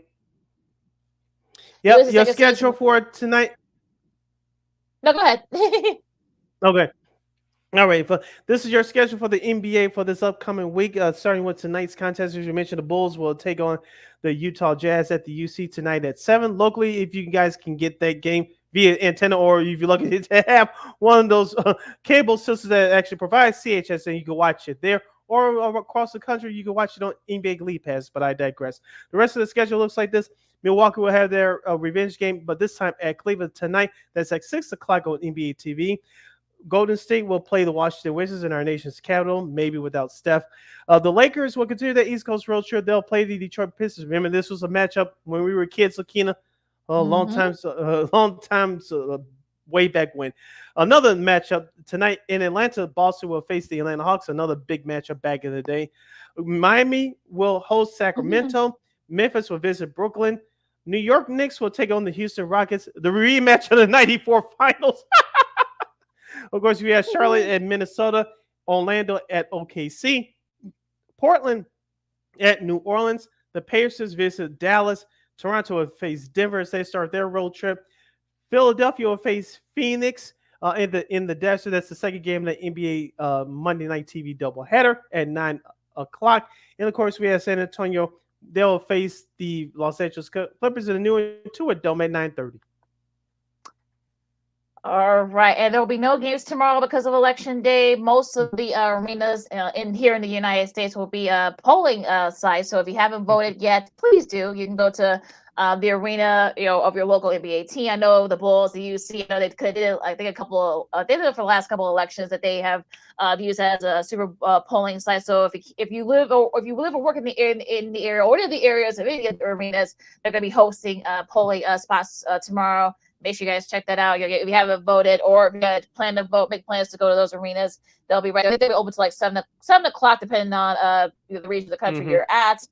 Back at it on Wednesday, you got Detroit and Charlotte, Orlando and Indiana, Knicks and Atlanta. I did not repeat myself, folks. They are playing back to back. Golden State and Boston. That's going to be the first game of that ESPN Wednesday night doubleheader. We may see Steph. We'll see San Antonio and Houston, the Lakers and Memphis. Cleveland and New Orleans, the Bulls and the Mavs. That's interesting. There at 7 o'clock. OKC and Denver at 8. Miami and Phoenix. That should be a good one. And the second game, the ESPN Wednesday doubleheader, you got Philadelphia and the Clippers. No, I'm not repeating myself. They are playing back to back. I know it's weird how they're still doing that, but I digress. And Toronto and Sacramento at 9 o'clock. That's your schedule for Wednesday. All right, in your schedule for Thursday, it looks like this. If I can get up on the screen here. The Bulls will host the Minnesota Timberwolves. For those of you nationally, you can watch that game on NBA TV at 7 o'clock. For those of you locally, they can access the channel. They'll be on the new CHSN. The light schedule for Thursday will have Utah and Milwaukee, and we'll have Portland and San Antonio. Those previous two games will start at 7 o'clock. And that's your schedule for the NBA for this upcoming week. You listen to Second City Sports on Sports of Chicago. Lakeem McGee, Sydney Brown with you. We got a few more minutes left, Sid, before the bottom break. Let's do that hockey. Let's do as Chance Rapp would say, let's do that hockey. Yeah, the Chicago Blackhawks, unlike the Bears, they won back-to-back road games. They beat the Kings in the shootout on Saturday, and they defeated the Anaheim Ducks last night. At the Pond by the score of 4-2. Lakina, I'll say this about the Blackhawks. I will say this. Connor Bedard looks like he's starting to come on right now. I know they have a couple of prospects that's going to be due up soon. Frank Nazar in particular, but I like the way this Hawks team is playing lately. I know that they had better talent veteran-wise than a year ago, but unlike their last few games, at least the back-to-back games this weekend is what one has shown me that this Hawks team can play with anybody for 60 minutes if they just stay focused, which they're proving that they could do. And number two, their goaltending hasn't been too bad either. I know Peter Mrazek. I don't know if he's going to be the future goaltender going forward, but he, as we said last year, and we'll say it again this year, he's proven that he's a worthy goalie in the National Hockey League. I'm not going to sit here and say he's a future goalie for this team going forward, but he's an adequate, more than adequate goalie. But this Hawks team will, if they're focused, they can fight you to the end. I know that at times that they have a good period here and there. They have a couple of good stretches here and there, and then falter at the end. But it was the opposite for these last two games. Yeah, I got to watch a lot of highlights, unfortunately, because we don't have CHSN. But they looked really good, against the Ducks last night. 3 assists from Bedard, and Taylor Teravainen got his first goal in 10 games. First goal since coming back to the Blackhawks. So I think, they've had their hiccups, bad games. I know I know that Canucks loss was pretty bad. They lost 6-3, so that was pretty brutal. Now, if I can say that the kind of stayed consistent when we saw the last couple of games, maybe look, I'm not going to say they're going to be competing for a playoff spot, but I think they can be kind of like right there, sort of like lingering, like just below 500, and perhaps maybe show a little bit of fight. We know you're going to fight from the Blackhawks, every game. So just about every game except for that Canucks loss, but. I think they've been, showing you that if they kind of show some proof of a dart, avoid some serious injuries, and they can kind of like, get sort of like give a lot of these top teams fits. Couple of things looking before. I know we had a couple of minutes left, but a couple of things about the Hawks opponents that they played over the weekend. One, do you like the Kings going back to their old logo and their old uniforms? And number two, okay. Number two, do you like the all orange Anaheim Ducks uniforms? I don't. I don't like their orange helmets. That's just me. I know they try to copy off of NFL for a little bit, maybe Major League Baseball with the color rush kind of thing. But I don't like that from Anaheim. I don't. That's just me. Yeah, the orange just doesn't really fit who that the organization itself. So the orange. I almost didn't know who they were. Oh, those are the Ducks. So wait, they're playing orange. That kind of threw me off a little bit. Yeah, it was a little bit. I don't know if I were them, I would not wear those uniforms again because it was a little bit kind of hard to watch the highlights of that game. But it was the color rush. Ooh, no. I see what the NHL is trying to do. Can do kind of like a color rush, like NFL and MLB. Of course, you got the all city jerseys for the NBA, but the orange. Burn those orange jerseys, guys. Ducks. Oh, and high Ducks. Burn those orange jerseys, please. But like you said, I agree with you about the LA Kings. I think we talked. I don't know if we mentioned it before the start of the season. They got the old logo back, almost like a Chevy, old Chevy logo, and of course they got the uniforms. I love it personally. It takes you back when the first thing I knew about hockey outside the Blackhawks was Wayne Gretzky wearing those old Kings uniforms. Love those unions. I hope they keep them. I think, as the old saying, comes to jersey, everything old is new again. Florida looks. Going into the rest of the NHL real quick. Florida looks really good so far. The Rangers, they're the top of their division right now. Tampa Bay looks good so far, from what I can tell. Winnipeg, they got one of the best records in the league, which I didn't really think that would be the case. But Vegas looks really good. The Canes. Speaking of the Canes, they're second place behind the Knights in the Pacific Division. So so far so good. With those teams, we'll see if there are any changes, but we'll just see what happens there. I would say Pittsburgh probably has been the most disappointing team for me, so I know they're kind of starting over a little bit, but they've been kind of one of the disappointing teams so far for me. Yeah, Philadelphia with all the young talent, they off to a rough start at 4-7-1, not good. And the Utah Hockey Club, which they gave the Hawks fix on their opening night almost a month ago now. They're 5-4-3 right now. Remember, they're not an expansion team, folks. They were the old Arizona Phoenix Coyotes, so they had some talent on their team with a mixture of veterans and young talent. So I'm not saying they're going to make the playoffs, but they're definitely going to get some teams fits. Carolina looks really good so far this year. You know how much I like that Hurricane squad, so we'll see. I mean, like I said, still a long way to go. I think Toronto's been really good so far. So, look, still very early on this season. But, I'll say this. I think, so far, I think we'll see if those teams are still going to be near the top of their divisions as we get, closer to the end of the year. We'll review Week 10 of college football from this past Saturday. The final line, it was a nail-biter. We'll give you the details. Coach Prime finally gets his wish. His game next week will be scheduled at a reasonable time. We'll let you know about that. Of course, as Lakita mentioned early in the show, baseball handed out some early Silver Slugger awards, and we'll have an old school TV Monday tribute to Quincy Jones and a tribute to a city that's one of the most popular cities in America right now. That and a whole lot more as you stick and stay on Second City Sports. We're live in the living color of sports. So, Chicago. This year, my mom got me the perfect bag for back to school. These colorful binders help me stay organized. These headphones are just what I need for studying. These new sneakers are just what I needed for the new year.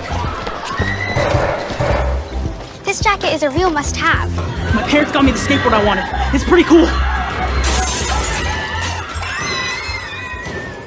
These scissors really come in handy in art class. These colored pencils, too. These new socks, They can be a real lifesaver.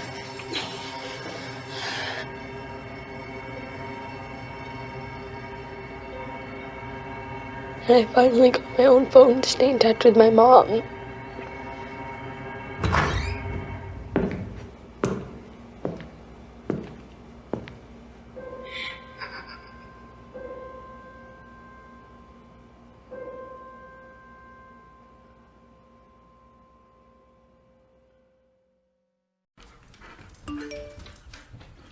Trisha's having a sleepover tonight. Can I go? I wonder about Lucy's friends. What should I say?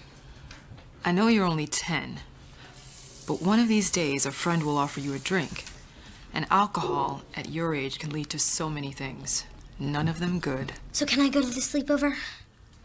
Lucy, I want you to promise me I something. finished my homework. Bigger promise. If there's any drinking, I want you to say, "No thanks, not my thing." Mom. I promise you.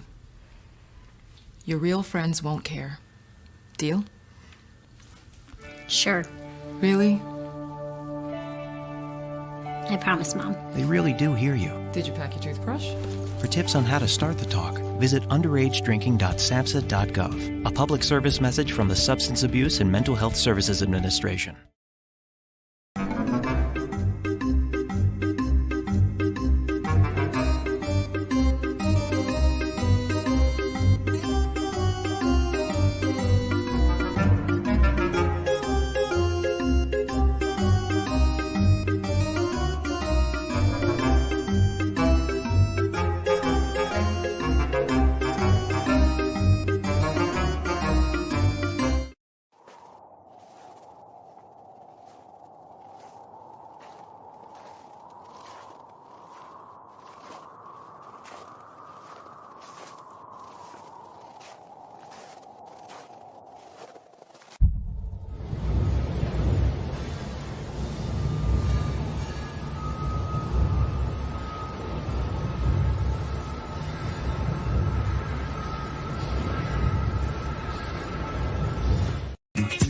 Hey, this is Dr. J, and I listen to Sean and Maya in the morning.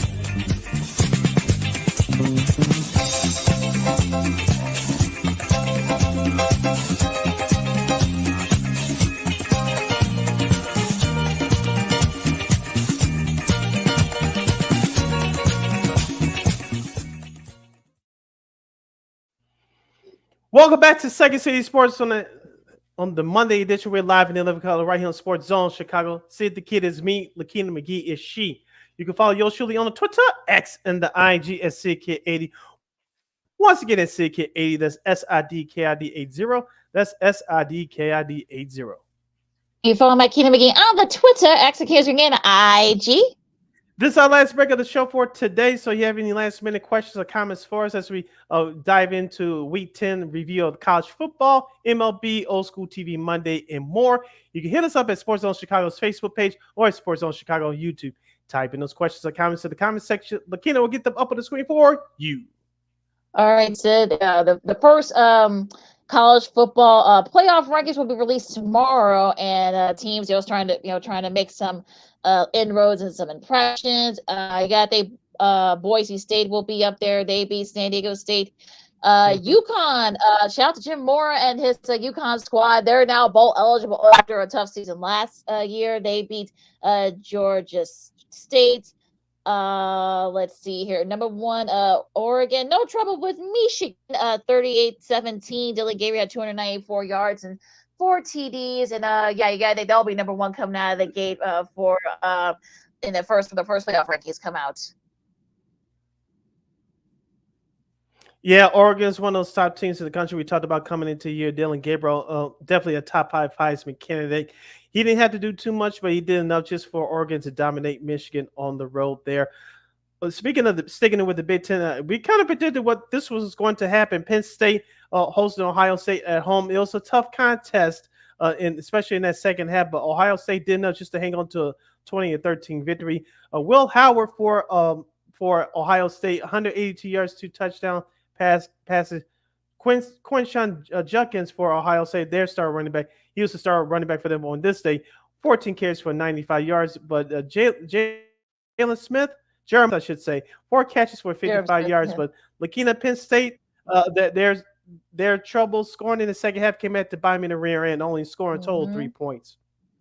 Yeah, James Franklin's down, I think, 1-11 against Ohio State. I think he's about 1-10. I think about the same record against Michigan. Yeah, not good. Not good. And those last 5 minutes were just brutal. I won't rehash it, but yeah.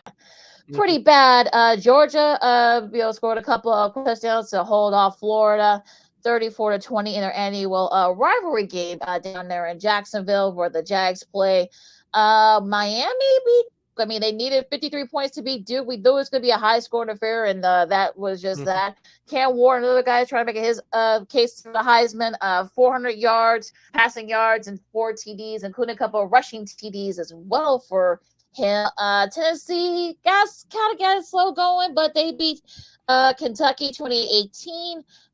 South Carolina actually beat a top 10 team. They didn't need to, they actually did pretty handily, 44-20 over Texas A&M. This sets up a really good matchup coming up for them on Saturday. I'll talk about that. We'll talk about that on Friday. But Shane Beamer and his guys, they're 5-2. You gotta check out his locker room with the team afterwards. He actually signed his bride, David Merritt. I think they're high school sweethearts. For a birthday, he actually sang with the helpless players. When I see you, that was a 2006 hit by Fantasia. So I think that got Fantasia. She was really, you used to see that city. Yeah, it was really. I think they got to Fantasia. She was like, "Oh, that's so sweet." She's from that area. She's from North Carolina, so she actually wants to go to one of their remaining games, South Carolina games. So I'm sure Don Sale can make that happen. So I'm sure. I'm sure we'll make that happen for her. Don't make that happen, but really, but that was a really great game by South Carolina. Yeah, that was the only real big upset from the weekend. Raheem Sanders for South Carolina, 20 carries for 144 yards and 2 touchdowns. Their star quarterback, Lenore Sellers, 13-27, 244 yards and 2 touchdown passes. Probably one of the other big upsets, I guess you say, Texas Tech knocking Iowa State out of the ranks, the unbeaten 23-22. Also, Louisville beat Clemson 33-21. I don't think anybody had that one coming. I mean, this is their first. I think this is their first loss in 2 years at Death Valley for Clemson. I say to say Dabo is not going to hear the end of this one, but we'll see. 47-10, Indiana over Michigan State over Sparty. Houston upset K-State, and I know Troy Aikman with him because his daughter actually his youngest daughter actually graduated from SMU. They just hammered Pittsburgh 48-25. I don't think anybody had this one coming. Kevin James 6 yards and 3 touchdowns for SMU, and they just hammered Pittsburgh go. I don't think anybody saw this coming, but going back to the SEC, number 19, Ole Miss, they destroyed Arkansas 63-31. For Ole Miss, their star quarterback, Jackson Dart, 25-31, 515 yards passing and 6 touchdown passes. Their star wide receiver, Mr. Jordan Watkins, 8 catches, 254 yards and 5 touchdowns. Nice win for them. And Armies, they stand undefeated by beating Air Force 20-3. Not the best, not the cleanest game. I know their coach has been kind of emphasized that, but they they stay undefeated. They're still right there within the American. So that was a really cool game there for them. Minnesota and Illinois 25-17. I actually was telling of this game, and I have to say it was really strange. It was back and forth for a little bit. You thought Minnesota went for 2. They didn't get it. They went for a fake punt. They didn't get that either, but it was a nice defensive showing. Yeah, you could probably say that the tackle late in the 4, as Illinois was, because they were actually driving the ball down. You could probably say that was targeting by on a Luke Altmaier, but on the next play, Minnesota made the big play late, and they were able to hang on against Illinois, and now they're 6-2, I think, and 5-2, I think. And they're right there. 6-3. Okay, thank you. And they're at bowl eligible. They could probably get an even better bowl game as they finish up strong. Yeah, Illinois will get a better bowl game if they finish up strong. I know they're 3-3 in the Big Ten. And these are one of the games that'll come back to bite them a butt at the end of the season. Well, we should have not necessarily get into the college football playoff, but maybe even a better bowl game. But Luke Almighty had that crucial turnover that sealed it, even though he did have a touchdown pass over 226 yards passing. But on the flip side, it was we talked about this on Friday, Lakina. Darius Taylor for the Golden Gophers, 22 carries, 131 yards in the score. And the Minnesota stud wide receiver Daniel Jackson. Sorry, Mr. Jackson, I am for real. 5 catches for 74 yards. Careful there. I'll say 130,000 going to make you. Right, that's why I stopped. Yeah, smart man there. Oklahoma with a little right game against Maine, trouble with them. A surprisingly thriller here down in West Lafayette. Northwestern in overtime, but they beat Purdue 26-20 in a thriller there. NC State held off Stanford. They just hammered them 59-28. Vanderbilt did something for the first that they have not done since 1955. They've beaten both Alabama. They beat them a few weeks back. And now they've beaten Auburn 17-7. First time that's happened since 1955. I don't think Clark Lee was even born yet for that one. But yeah, really. But yeah, I mean, Vanderbilt's just been really. It actually sets up a pretty good game between Vanderbilt and South Carolina.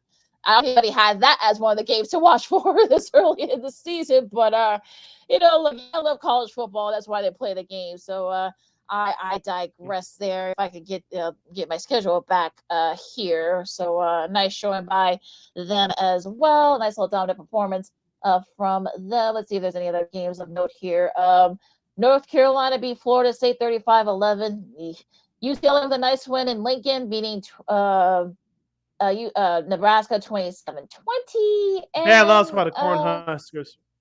Yeah, UCLA has been struggling all season, but a nice win for Deshaun Foster and his guys. Arizona State, they beat Oklahoma State. If you took the over on that one, you had a nice Saturday. And UCF beat Arizona 56-12 pretty easily. And I think that's about it for the main games. Hawaii beat Fresno State. Actually saw a little bit of that game. Iowa 42-10. They actually scored 42 points. Yay, they beat Washington. They beat Wisconsin 42-10. Washington beat USC, the thriller there. I'm surprised Lincoln Riley is still there, but again, I digress. Baylor beat TCU in a thriller there, and Colorado State beat Nevada 38-21. Going back to Friday's game, Lakina, with the Boise State, we talked about Ashton Jeanty being the top guy for the Heisman Trophy. I know some people did get a chance to watch him on Friday. Hopefully, they put him back start featuring that. I think they are featured on in the afternoon. We'll talk about that on Friday. But do you think he's still the top Heisman candidate right now?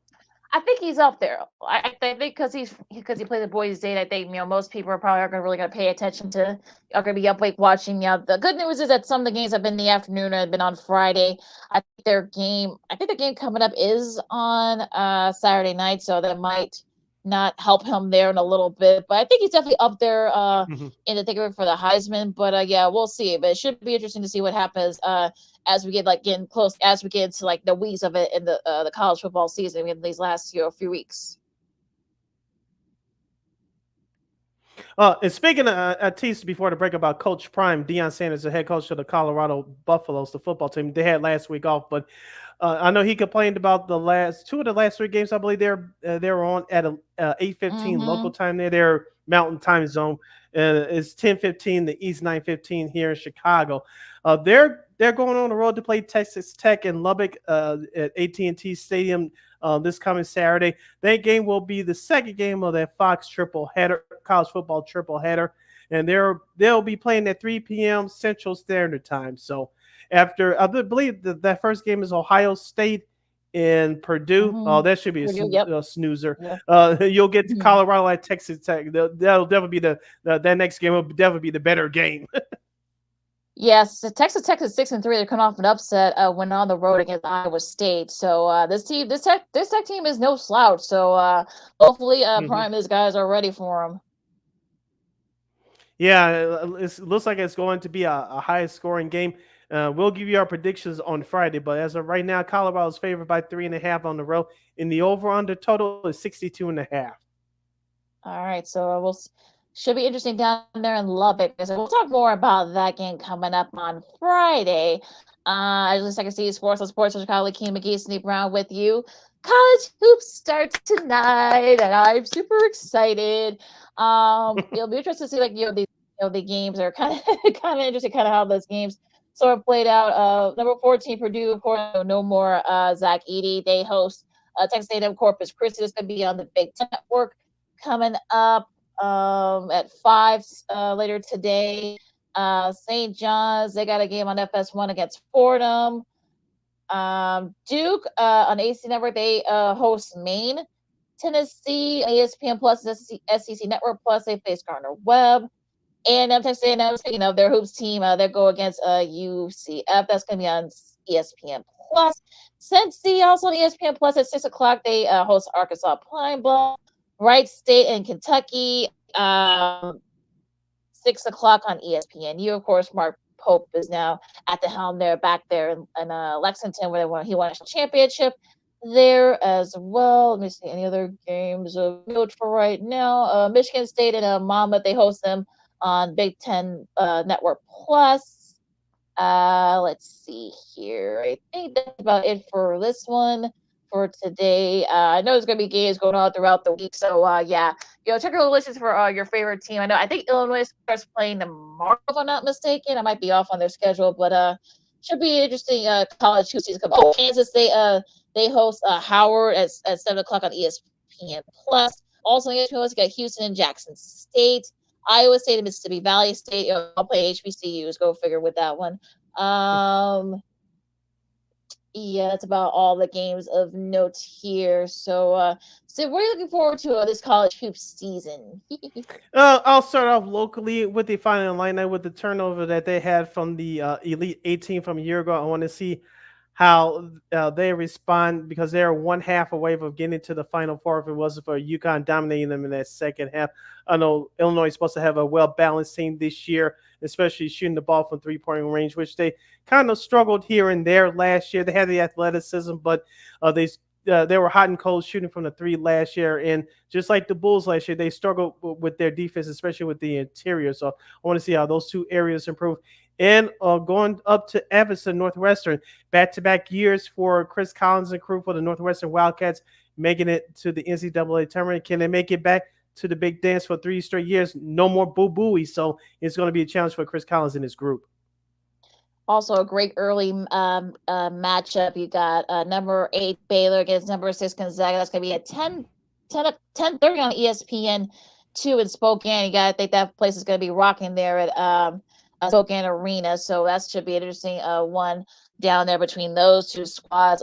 Those two squads didn't do very well in the NCAA tournament last year. Hoping to bounce back for that. So a lot of great games coming up this early in this season. And I know people don't usually watch college hoops until after the first year, but look, I think for us, for me, or people like me who are big college hoops fans, I think this is actually a great time of year because you get to kind of see how teams sort of separate themselves early on. Because you got Alabama, they got a game tonight. I think Illinois, I don't think they play until Wednesday or Thursday, so I don't have the schedule in front of me, but should be interesting. Like I said, this could be probably one of the better hoop seasons that we've seen in a long time. Yeah, and we talk about parity in college football. We've seen it in college basketball. We'll continue to see it thanks to the transfer portal and the NIL deals. So even though UConn won the title last year, it could be up for grabs again this year. So we know about their head coach. I was talking about UConn's head coach, Daniel Hurley. He decided to skip on the NBA and stay in college, and I think he made a pretty good decision. I'm not saying UConn's going to win 3 in a row, but he has a hell of a chance to do it. As our good friend Keith McReynolds always says, what your team is today may not be the same team tomorrow, thanks to the transfer portal. Yeah, absolutely. He does have a lot of guys coming in. He got a couple of fifth year guys, transfer guys. So it'll be interesting. We'll see if he can do it. It hasn't been done in since UCLA, back in the 70s. So we'll see if he can do it. Yeah, one final to pass along, going to the women's college basketball. They tipped this game off in Paris. It was number 3 USC and Juju Watkins and crew. They get by number 20 Ole Miss 66-60. Unfortunately, I couldn't watch this whole game because I had to get ready for the show. But would you give the NCAA 2 thumbs up, 1 thumbs up, or 2 thumbs down for women's college basketball to open up overseas? I'll give it a thumbs up because of, of course, we've seen the men do it. They played on cruise ships. I think there's going to be a couple of games later on. They're going to be playing on cruise ships. The cool thing that they did, playing in Paris, there wasn't really a lot of promotion for it, so I think that was another problem. I forgot about it, so there wasn't really a lot of promotion about this game. But yeah, I mean, it's going to be interesting to see, how this kind of is about Caitlin Clark, have Camila Cardoso, Angel Reese. That group is in the WNBA now, so we'll see if this kind of goes, because I'm having that some people are going to be doing a lot of conversations coming out as we get close to the end of the year. Yeah, like I said, you still have Juju Watkins for USC. As I mentioned, she's in her second year. Of course, don't forget about Paige Beckers. I think she's a senior for UConn. Yep. So she had extra year. Yeah, she had extra eligibility. So yeah. Yeah, so you have those two young ladies leading the women's game forward. But who's going to be the other star step before? We shall see on that. And one other game that just got underway is a double dip in Paris. Number 17 Louisville, they're facing number 5 UCLA right now in that second dip in that game in Paris. All right, yeah. So, like I said, the other could have done a better job of promoting these games, but again, I digress. But yeah, but it's nice to see that they're doing it for women's game. But like I said, we'll see as the ratings go. We'll see if certain parameters and certain narratives are going to be shown. I'm just saying, but see what happens with that. But yeah, look, I hope they're all going to do well. We'll be following the women's game as well.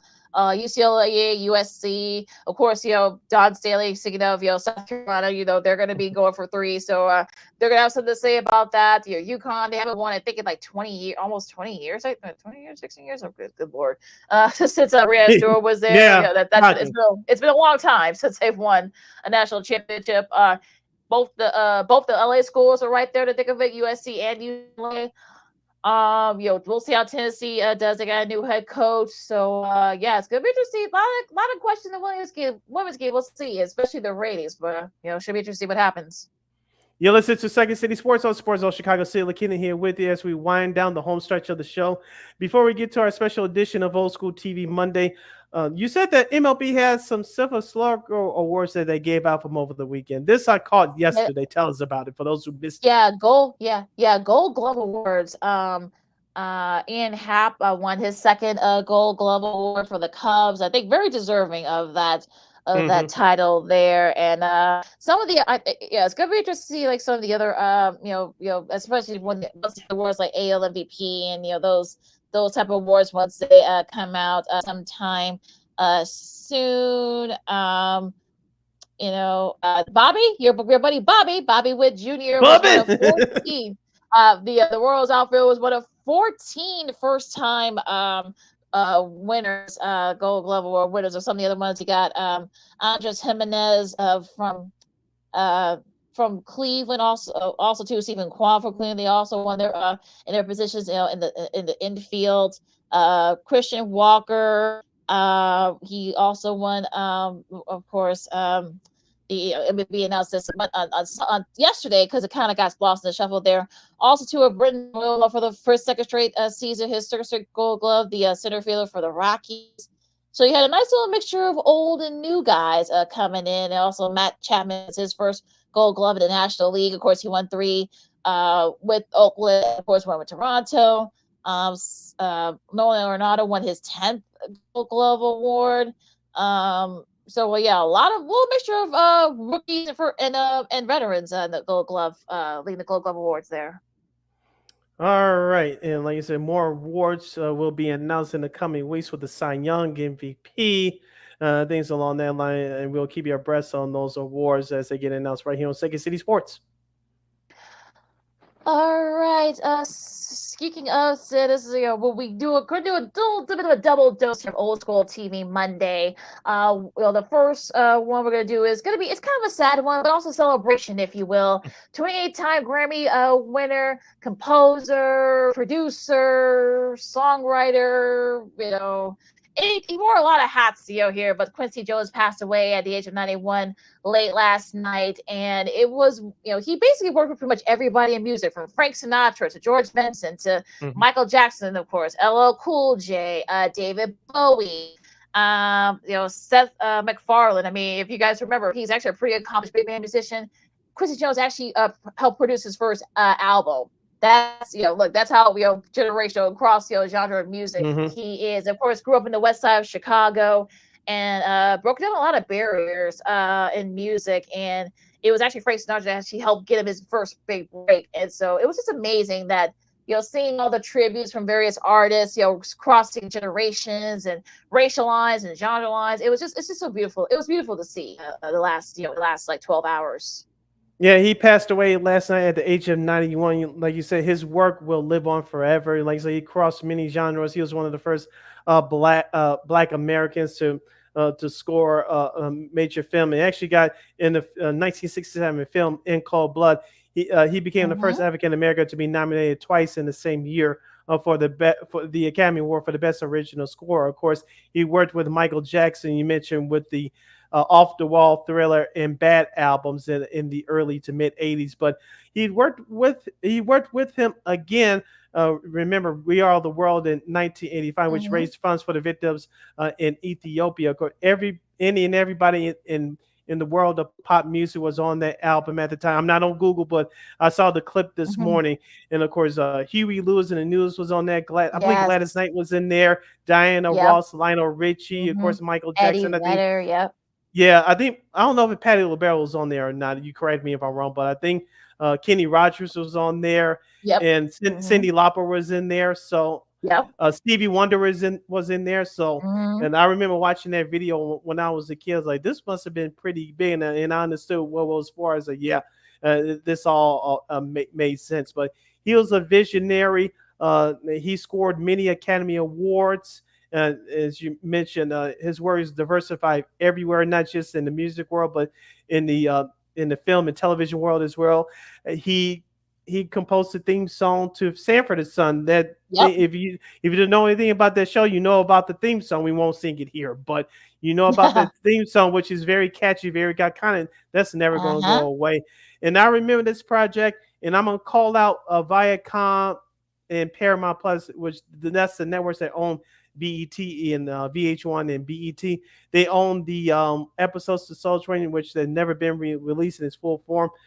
I don't know if you remember this episode, Lakina, but it was back in 1990. This was Don Cornelius was still hosting, and unfortunately I cannot find the clip anywhere. But remember, during that year, Quincy Jones released a compilation album called Back on the Block.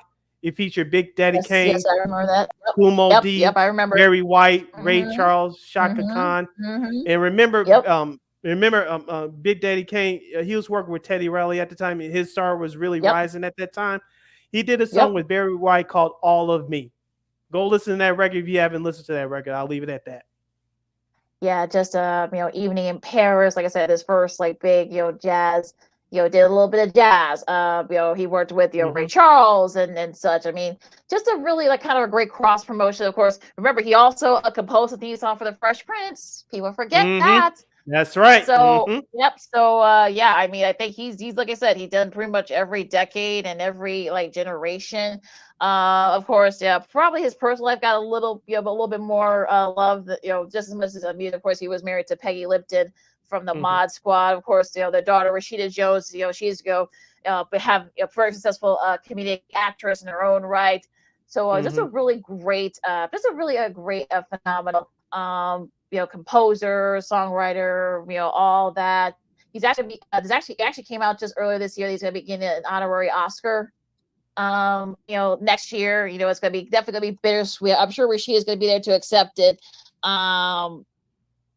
It's definitely be a bittersweet for them. Also, too, he's also an EGOT winner. Jones is, of course, those who know, he has an Oscar, an Emmy, a Grammy, and a Tony. So he's one of only 14 or 15 people that have had that honor. So one of the all-time greats. Of course, he was born right here in Chicago. So rest in peace to one of the all-time greats, Mr. Quincy Jones. Yes, and other artists that he worked with quickly, and this one song came to me as one of my all-time underrated favorite love songs.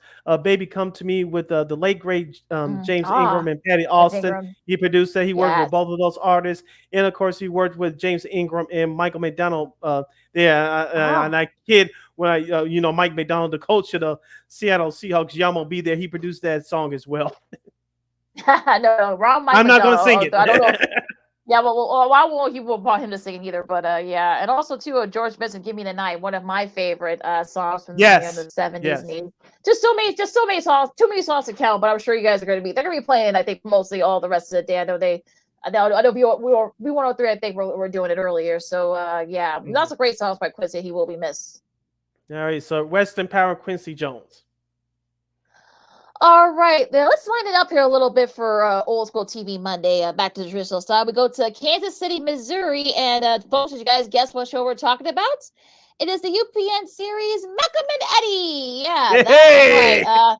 Yeah, this was actually touted kind of like the sort of like I guess like the Black Odd Couple. I guess you had Malcolm Jamal Warner playing Malcolm. You know the bartender who was a little bit of a penny pincher. Then you had Eddie who was more owned his own tow truck shop, was a little bit more free spirited and such. Just it aired on UPN on Mondays, aired from 1996 to May 22nd of 2000, and it was really like one of those shows where it was just a really like great your classic like sitcoms, stuff, with slap a little bit, like a little funny moments, a little bit serious side too. And it was really one of those shows where I felt like we were left on a cliffhanger, unfortunately. I wish they kind of had did what they did within the house, kind of like signed up for like a little halfway mid-season, thing where it will wrap things up. But again, I digress. But this is actually around the time when you had like Moesha, who we've honored there. Did it come like this in the house? I don't know if it came. Yeah, we did that show. Day. Yeah. Well, no, I was just saying that lineup with Moesha. Oh, yeah. I think it was Malcolm. Yeah, I forgot what others. I think it was like Sparks. I think we'll do that show at some point for Old School TV Monday. But it was a really great show. Of course, they added new characters. Karen Molina White, who of course Malcolm worked with on the Cosby Show. Christopher Daniel Barnes, best known for his role on the movie The Brady Bunch, playing Greg, and also Jeff Pearson, of course, was a comedian. They would come in the later seasons, but it was a really great show from start to finish. I wish had a better ending. Yeah, and the theme music was composed by the late great George Duke, who did the theme song of Soul Train from 87 and 93. Outside of the original theme with the MSFB, with that Soul Train theme song, the one that the late George Duke and Lou Salas Jr. produced from 87 to 93. That's my favorite Soul Train theme song of all time. I'll discuss that another time.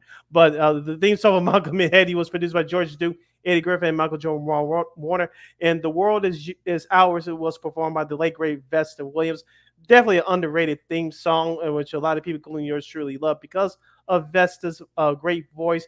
But I was watching a couple of documentaries over the weekend looking about the show.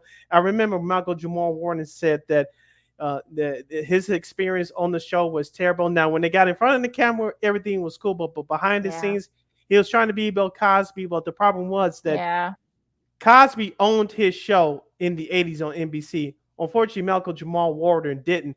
He had to answer to Joel Madison, who's the creator of the show. Of course, all the the 12 writers that were on that program, 2 of them were black. And so him and Eddie Griffin, who said in the interview many years later that he had problems with the show's writers as well. So they had to change the scripts and kind of had to ad-lib what the scenes were going to be about.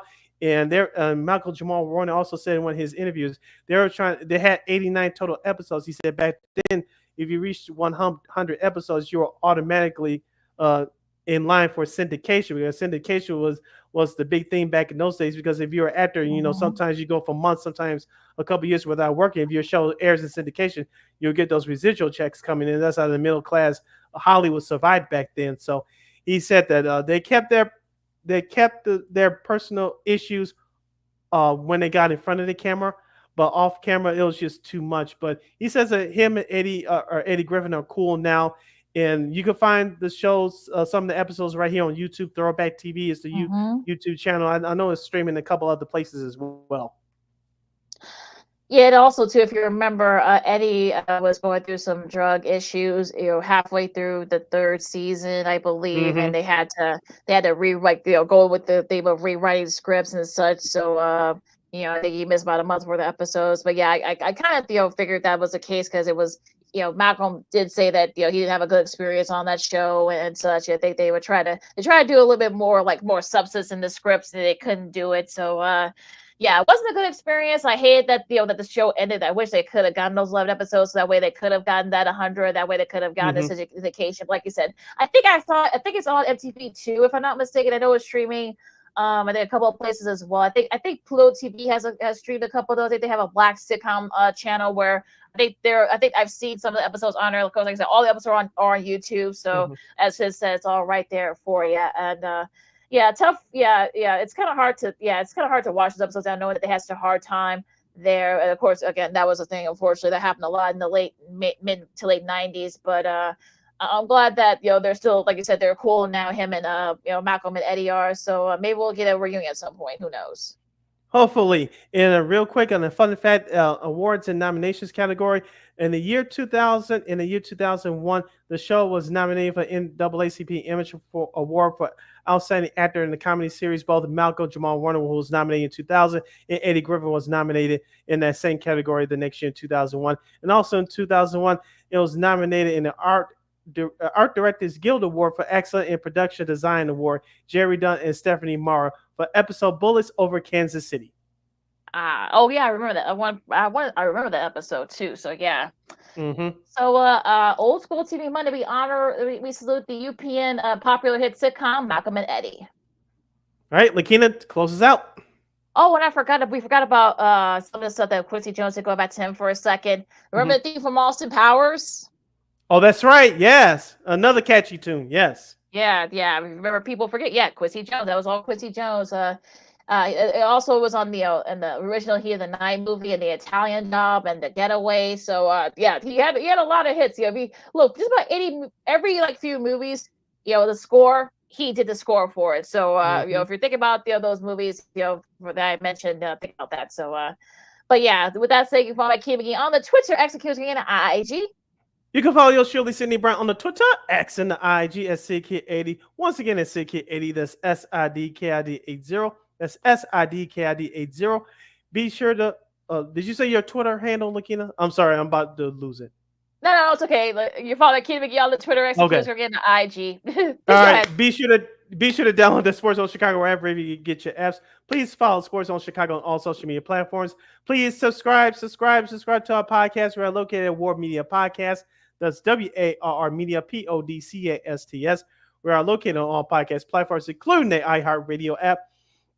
Excuse me. And while you're at it, please give War Media a follow at WAR Media on all social media platforms.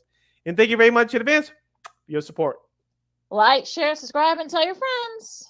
Be sure to catch Second City Sports live in living color every Monday, every Friday from noon to 2 p.m. Central Standard Time, right here on Sports Zone Chicago. One more time, as Lakina would say. Be sure to catch Second City Sports live in living color every Monday, every Friday from noon to 2 p.m. Central Standard Time, right here on Sports Zone Chicago. And of course, once the issues are fixed, hopefully soon, you can catch Sports Zone Chicago anytime, anywhere on Roku TV. If you have the Roku TV app, whatever Play Store you have, you can catch, type in Sports Zone Chicago. You can catch replays of our show, Sean and Maya, the Smoke Fellas, What's Up Cuz, and a whole lot more. Once the issues are fixed, we catch Sports Zone Chicago anytime, anywhere on Roku TV. And we will provide. If you haven't voted yet, please do. Or if you have a plan to vote tomorrow, please have a plan and such and so much more. We'll see what happens after that. But hopefully, I won't go into the tangent there. But look, enjoy all the great NBA and the college football, college hoops. There's some college football coming up this week as well. Well, previews and the big matches coming up on for Saturday on Friday. So yeah, enjoy all the college hoops, men's and women's. It's all right there. Of course, I know some soccer going on as well, the NWSL. That's where they're about to start their playoffs too. So yeah, for Sid, I'm the Kansas Second City Sports on Sports Chicago, and we'll see you guys Friday. Holla!